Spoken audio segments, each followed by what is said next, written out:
Barrie Pittock, I thought it was you. former lead author on IPCC, but I'm sort of retired.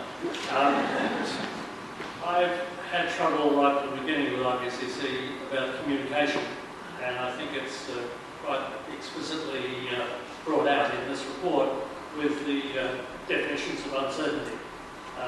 It says, for example, unlikely is a chance of 0 to 33%. Well, does that mean that it's nothing to worry about? And I think the critical point is that climate change is a matter of risk assessment. And what IPCC needs to be addressing is the risk. And its risk is probability times consequences. And if the consequence is 1 in 3 of a 2 metre rise in sea level by 2100, then that's important. And it ought to be communicated. And I think if you say it's very unlikely, that doesn't really help. So I'd really like to see that explained better. Perhaps it's in the language that IPCC has adopted, but maybe we've got to interpret it. We've got to interpret it now in the media and as advocates of doing something. That in fact a 1 in 10 or a 1 in 3 chance of something terrible happening is important, and politicians and others should take note of it. Okay.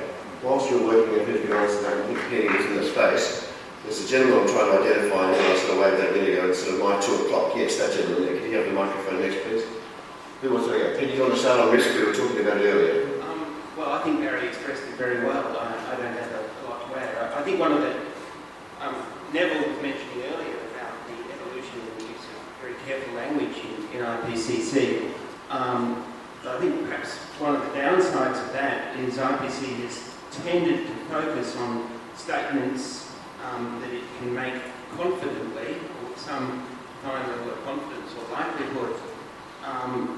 It, as a consequence, probably doesn't put enough emphasis on rare but possible events, and in actual fact, they are the things you always have to look at when you're managing issues or risky issues such as this. I mean, it's been said before, you don't take out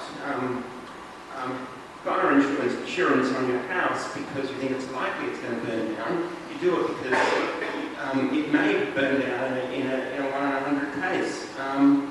So, you know, it's those warmings above 5 or even 6 degrees, which may be treated as low likelihood by IPCC. What they're also saying is that they are still possible, and we need to actually look at those, particularly when we're planning our responses. Okay.